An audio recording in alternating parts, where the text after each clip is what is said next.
Bus ప్రయాణం గురించి కానీ 20 లక్షల మందికి ఇస్తామన్న నిరుద్యోగ భృతి గురించి కానీ 52 లక్షల మంది రైతులకు సంబంధించిన అన్నదాతకి ఇవ్వాల్సినటువంటి 20,000 గురించి కానీ 50 సంవత్సరాల పెన్షన్ గురించి కానీ జాబ్ క్యాలెండర్ గురించి కానీ 20 లక్షల ఉద్యోగాల గురించి కానీ సిపిఎస్ రద్దు గురించి కానీ పిఆర్సీని మంచిగా వేస్తామని చెప్పారు దీని గురించి కానీ అలా సిపిఎస్ జిపిఎస్ వీటన్నిటినీ కూడా ఎక్కడా ప్రస్తావించకుండా ఈ గవర్నర్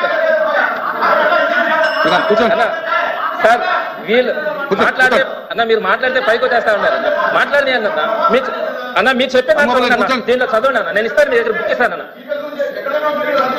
నేను పంపిస్తాను సార్ మీకు నేను పంపిస్తాను సార్ వాళ్ళు ఇచ్చినటువంటి మేనిఫెస్టోలో సిపిఎస్ గురించి దీంట్లో ఉంది సార్ సార్ దయచేసి నన్ను కొంచెంసేపు మాట్లాడి సమాధానం చెప్తారు అదేవిధంగా ప్రభుత్వం ఏర్పడిన తర్వాత మొట్టమొదటి సంతకం 16,347 మంది సంబంధించి మెగా డిఎస్సీ అన్నది ప్రకటించారు అధ్యక్ష. అది సుమారుగా అధ్యక్ష ఇక్కడ బాధాకరం ఏంటంటే నేను కూడా ఒక టీచర్ గా పనిచేశాను అధ్యక్ష. సుమారుగా 5 లక్షల మంది సంవత్సరం రోజుల నుంచి private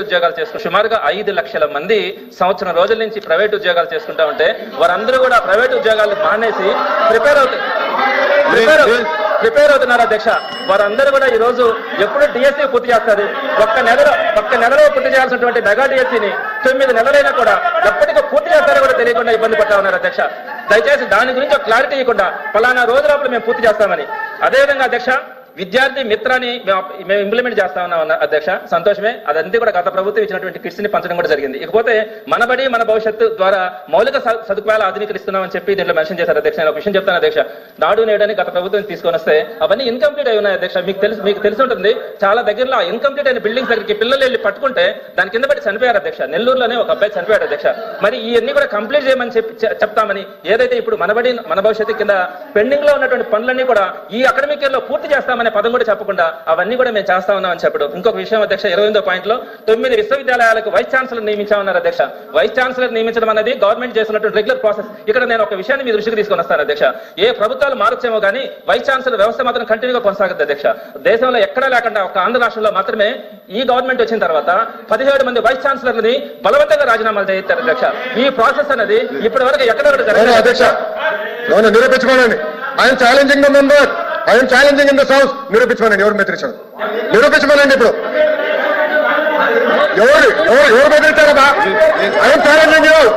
I'm challenging the member to prove in this house. అధ్యక్ష ఇదే సత్యదూర మాటలు. ఏపీఎస్సీ చైర్మన్ అందరూ తప్పులు చేశారంటే రాజమండ్రి పారిపోయారు. మేము ఎక్కడ? I'm challenging you.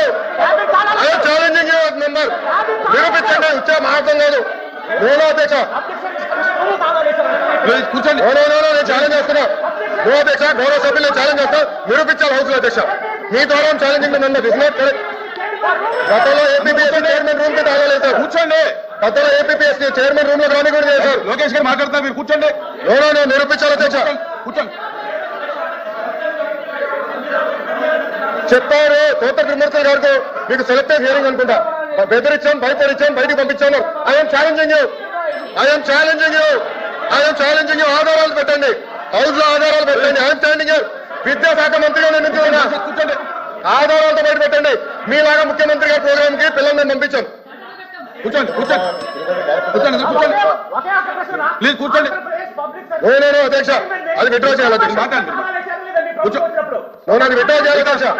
బెదిరించాం, భయపడిచ్చాం. కూర్చోండి. దయచేసి కూర్చోండి. ఎవరు బెదిరించారో చెప్పాలి అధ్యక్ష. కూర్చోండి. గౌరవ సభ్యులు చెప్పాలి అధ్యక్ష. ఇది అన్ఫేర్. సత్యదూరం మాటలు అధ్యక్ష. ఇది ఇవన్నీ సత్యదూరం మాటలు చెప్పాలి అధ్యక్ష. ఒక్క నిమిషం. కూర్చోండి. దయచేసి కూర్చోండి. అందరూ కూర్చోండి. మీరు అందరూ కూర్చోండి.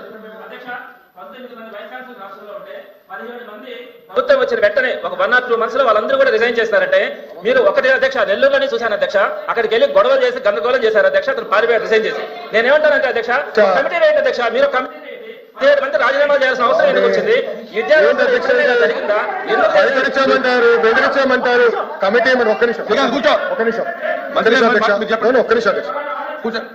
గౌరవ సభ్యులు చాలా స్పష్టంగా వైస్ ఛాన్సలర్స్ ని ఎన్డీఏ ప్రభుత్వం బెదిరించి రాజీనామా చేయించారు అని చెప్పి రికార్డులో ఉంది అధ్యక్ష. మీరు చెప్పారు. ఎవరు బెదిరించారు? ఎన్డీఏ కాదు. ఎవరు బెదిరించారు చెప్పండి. ఎన్డీఏ ప్రభుత్వం